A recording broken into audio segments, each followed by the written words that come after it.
ये भी ध्यान रखना है कि किसी को दोबारा मिलना रहता है तो दरबार में उसकी व्यवस्था है टोकन की, कि ताकि किसी का आप संपर्क करेंगे। इस समय बहुत फ्रॉड तमाम गुरु बन के बैठ गए पूरे देश में, दरबार के नाम पे दुकानें खोल के आप भ्रमित होते हैं और वहाँ फंस जाते हैं आप।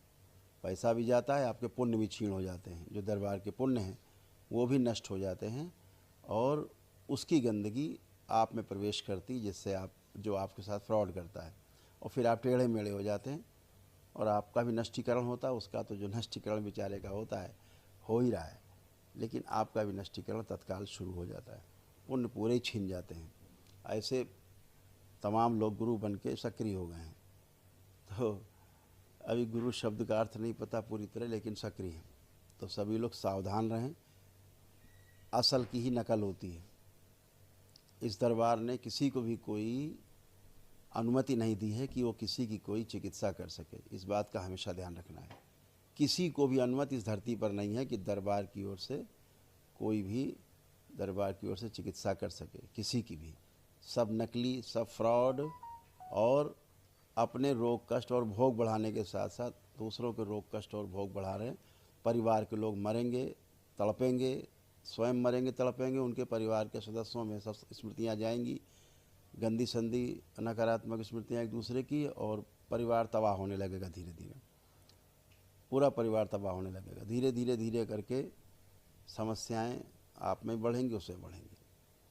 हमेशा मैं कहता हूं कि स्मृतियां जो है स्थानांतरित होती हैं। बात करने से, मिलने से, छूने से भी स्मृतियां ट्रांसफ़र होती हैं।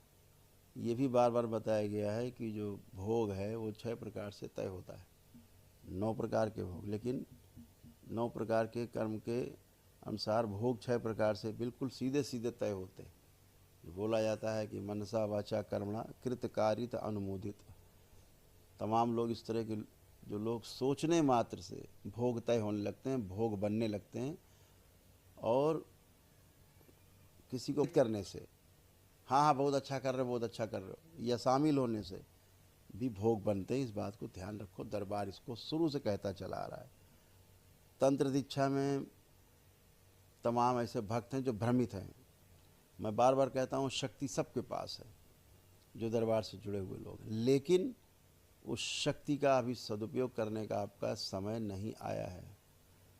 शक्ति को सदुपयोग करने के लिए पहले सुरक्षा की आवश्यकता होती है, पहले सुरक्षा की आवश्यकता होती है।